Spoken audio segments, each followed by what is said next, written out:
नमस्कार. आज आपण एका अशा केसबद्दल बोलणार आहोत जी ऐकून खरंच धक्का बसेल. सुब्रमण्यम सुबू वेदम यांची ही कहाणी आहे. हो, म्हणजे 40 वर्षांपेक्षा जास्त काळ तुरुंगवास. अगदी. आणि मग कळतं की ज्या गुन्ह्यासाठी शिक्षा झाली तो गुन्हा त्यांनी केलाच नव्हता. पण सुटल्यानंतर सुद्धा त्यांची अडचण संपलेली नाहीये. बरोबर. आपण free Subbu website, BBC news आणि द लल्लन टॉप यांच्या माहितीच्या आधारावर हा सगळा प्रवास म्हणजे ही गुंतागुंत समजून घेऊया. चुकीची शिक्षा, मग निर्दोष मुक्तता आणि आता हद्दपारीचं संकट. तर सुरुवात होते 1983 मध्ये. सुबू वेदम, वय फक्त 21 वर्ष तेव्हा. हो. त्यांना त्यांचे माजी रूममेट टॉम किन्सर यांच्या हत्येसाठी दोषी ठरवले गेलं. शिक्षा पॅरोलची शक्यता नसलेली जन्मठेप. म्हणजे आयुष्यभरासाठी तुरुंगवास. अगदी. पण सुबू यांनी पहिल्या दिवसापासूनच सांगितलं की ते निर्दोष आहेत. हो, आणि त्यांनी शिक्षा कमी व्हावी म्हणून किंवा पॅरोल मिळावा म्हणून कधीच गुन्हा कबूल केला नाही केला.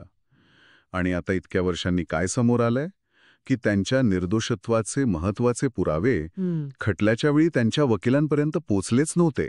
अगदी बरोबर. आणि यातला एक अत्यंत महत्वाचा पुरावा होता FBI चा रिपोर्ट. अच्छा. या रिपोर्टमध्ये स्पष्टपणे म्हटलं होतं की पीडितेच्या शरीरावर जी गोळीची जखम होती आणि जी 25 कॅलिबरची बंदूक होती, जी कथितपणे वेदम यांच्याशी जोडली जात होती, त्यांचा काही मेळ बसत नाहीये.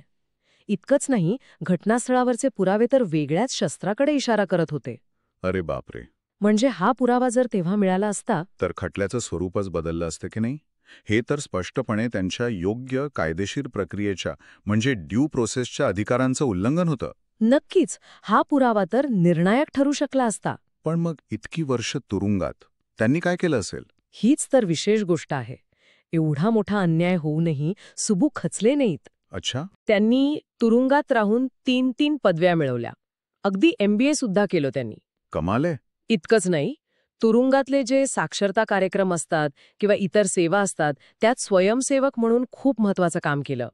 त्यांना जवळपास 50 पेक्षा जास्त वेळा सन्मानित पण करण्यात आलं होतं त्यांच्या कामासाठी. म्हणजे त्यांनी स्वतःला सकारात्मक कामात गुंतवून ठेवलं. अगदी. हा फक्त वेळ घालवणं नव्हतं, हा त्यांचा सकारात्मक दृष्टिकोन आणि चिकाटी दाखवतो. आणि मग शेवटी इतक्या वर्षांनी का होईना न्याय मिळाला का? हो. ऑगस्ट 2025 मध्ये न्यायाधीशांनी हे मान्य केलं की पुरावे लपवल्यामुळे वेदम यांच्या घटनात्मक अधिकारांचं हनन झाले आहे आणि त्यांची शिक्षा रद्द केली. कोर्टाने हे पण म्हटलं की जर हे पुरावे बचाव पक्षाला वेळेवर मिळाले असते तर वेदम यांचा या गुन्ह्याशी संबंध जोडणं सरकारी पक्षाला खूपच कठीण गेलं असतं. अच्छा. मग जिल्हा वकिलांनी पण सगळे आरोप मागे घेतले, कारण एकतर साक्षीदार नव्हते, खूप काळ उलटला होता आणि महत्वाचं म्हणजे वेदम यांनी 43 वर्ष तुरुंगवास भोगला होता. चला, म्हणजे अखेर सुटका झाली. पण मग लगेच नवीन अडचण उभी राहिली असं ऐकलं. बरोबर. तुरुंगातून बाहेर पडल्या त्यांना US immigration and customs enforcement म्हणजे ICEने ताब्यात घेतलं. पण का? म्हणजे हत्येच्या आरोपातून तर निर्दोष सुटले होते ना? हो, पण इथे एक जुनं प्रकरण आडवा आलं. 1984 मधलं ड्रग्ज विक्री आणि चोरीच्या आरोपांचं. अच्छा, हे वेगळं प्रकरण. हो. त्यात त्यांनी गुन्हा कबूल केला नव्हता, पण नो कॉन्टेस्ट अशी भूमिका घेतली होती, म्हणजे विरोध नाही. बरं. त्यामुळे त्यांना 2.5 ते 5 वर्षांची शिक्षा झाली होती, जी जन्मठेपेसोबतच चालणार होती. आता याच जुन्या शिक्षेच्या आधारावर 1988 मध्ये त्यांच्या हद्दपारीचा आदेश निघाला होता. म्हणजे जरी ते हत्येतून निर्दोष सुटले तरी ती जुनी ड्रग्सची शिक्षा त्यांच्या रेकॉर्डवर राहिली. हो, तांत्रिकदृष्ट्या ती शिक्षा अजूनही आहे आणि त्यामुळे हा नवीन कायदेशीर पेच निर्माण झालाय. म्हणजे गुन्हा कबूल नसतानाही त्या नो कॉन्टेस्टचा परिणाम आता इमिग्रेशनवर होतोय. पण ते तर लहानपणापासून अमेरिकेत आहेत ना. हो ना. त्यांचा जन्म जरी भारतातला असला तरी ते फक्त 9 महिन्यांचे होते जेव्हा ते कायदेशीररित्या अमेरिकेत आले. ते लीगल परमनंट रेसिडेंट आहेत. आणि नागरिकत्वासाठी अर्ज पण केला होता म्हणे. हो, अटक होण्यापूर्वी त्यांचा नागरिकत्वाचा अर्ज स्वीकारला पण गेला होता. मग आता कायदेशीर परिस्थिती काय आहे? त्यांना खरंच हद्दपार केलं जाईल? सध्या तरी 2 अमेरिकन कोर्टांनी त्यांच्या हद्दपारीवर तात्पुरती स्थगिती दिली आहे. एक इमिग्रेशन कोर्ट आणि दुसरं पेन्सिल्व्हेनियातील डिस्ट्रिक्ट कोर्ट. अच्छा. आता इमिग्रेशन अपील बोर्डासमोर हे प्रकरण आहे. त्यांना ठरवायचंय की ज्या माणसाने 43 वर्ष चुकीच्या तुरुंगवासात घालवली त्या प्रचंड अन्यायासमोर हे जुनं ड्रग्ज प्रकरण किती महत्वाचं मानायचं. बरोबर. त्यांचे वकील तर म्हणतायत की 43 वर्षांचा अन्याय हा त्या जुन्या गुन्ह्यापेक्षा खूप खूप मोठा आहे. आणि त्यांच्या कुटुंबाचं काय म्हणणं आहे यावर? त्यांच्यासाठी हा अजून एक मोठा धक्का आहे. त्यांचे आई वडील आता नाहीत, पण बाकी कुटुंब अमेरिकेतच आहे.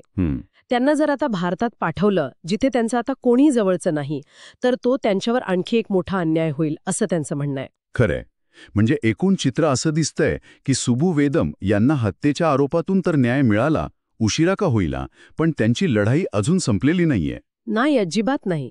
43 वर्षांच्या अन्यायानंतर आता त्यांना हद्दपारीच्या कारवाईला सामोरं जावं लागतंय आणि त्याचा आधार आहे एक जुना ड्रग्ज गुन्हा. आणि यामुळे खूप महत्वाचा आणि कठीण प्रश्न निर्माण होतो, नाही का? कोणता? की जेव्हा न्यायव्यवस्थाच एका व्यक्तीवर इतकी दशकं अन्याय करते, तेव्हा त्याच व्यवस्थेने एका जुन्या, तुलनेने कमी गंभीर गुन्ह्याच्या आधारावर त्या व्यक्तीला देशाबाहेर काढणं कितपत नैतिक आहे? बरोबर. म्हणजे ज्या गुन्ह्याची शिक्षा भोगलीच नाही, त्यासाठी वाया गेलेली 43 वर्ष, ती वर्ष भूतकाळातल्या एका वेगळ्या गुन्ह्यासाठीच्या कारवाईत विचारात घ्यायची की नाही, हा खरंच विचार करण्यासारखा मुद्दा आहे.